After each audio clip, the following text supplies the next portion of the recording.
¿Te has preguntado por qué la mayoría de la población en México es católica? En esta cápsula te explicaré cómo fue que llegó y se expandió esta religión al territorio que hoy llamamos México. Todo comenzó en el siglo XVI, en 1519, cuando Hernán Cortés, un español en busca de fortuna y riquezas, llegó a la costa de Veracruz. En 1521, la ciudad de Tenochtitlan cayó en manos de los españoles y sus aliados indígenas.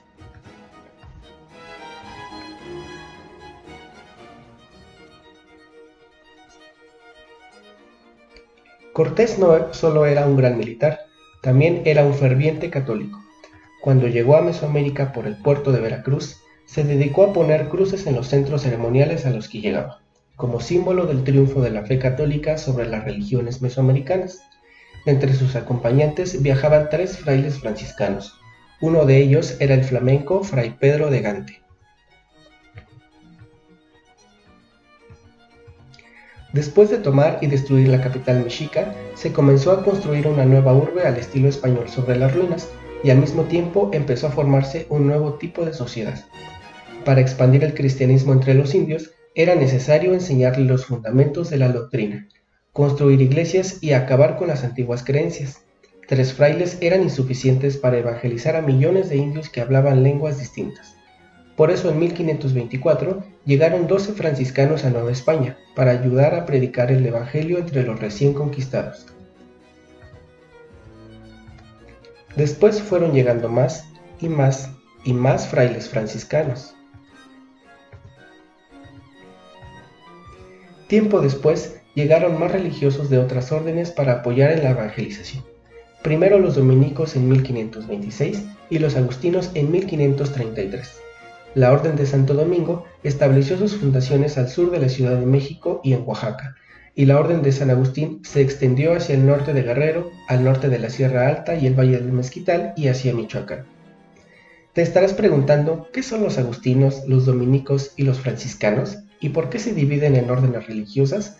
Bueno, primero que nada, la Iglesia Católica es presidida por el Papa de Roma, y se divide en 2 grandes grupos, el clero secular y el regular.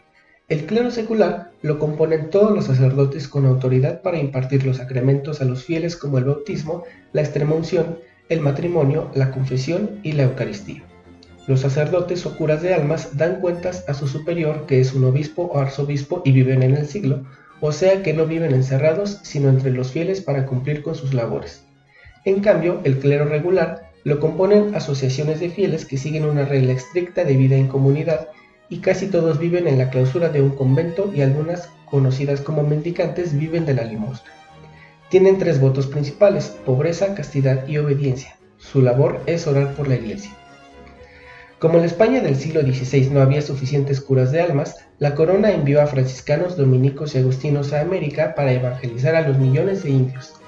El Papa les dio la facultad, con una bula llamada Exponi Nobis, para administrar los sacramentos, cosa que hasta el momento solo se permitía al clero secular. Los frailes aprendieron las lenguas indígenas para comunicar la doctrina cristiana e iban acompañados de los conquistadores armados para persuadir a las poblaciones de aceptar su fe. También se encargaron de educar a las élites indígenas y a sus hijos para que el resto de los indios siguieran sus pasos. La religión vino acompañada de la policía cristiana. No este tipo de policía. La policía cristiana era una forma de referirse al modo de vida civilizado según los parámetros culturales de la Europa medieval. Esto significaba vivir congregados en pueblos, organizados en repúblicas, con calles trazadas alrededor de una parroquia y las casas reales. Para ello, las órdenes religiosas concentraron en pueblos a grandes cantidades de gente diseminada, construyeron acueductos para llevar el agua a lugares apartados, fundaron colegios y hospitales para indios, prohibieron la poligamia y la desnudez pública y fomentaron algunas industrias. La historia no termina aquí. El clero secular, encabezado por el segundo arzobispo de México, Alonso de Montúfar, se opuso a que los frailes mendicantes siguieran fuera de sus conventos como curas de los indios. Se intentó poco a poco que las doctrinas de indios se convirtieran en parroquias administradas por sacerdotes seculares como en las demás iglesias de Europa, pero las órdenes religiosas se opusieron tajantemente a la pertinencia de que el clero regular siguiera al frente de las parroquias de indios.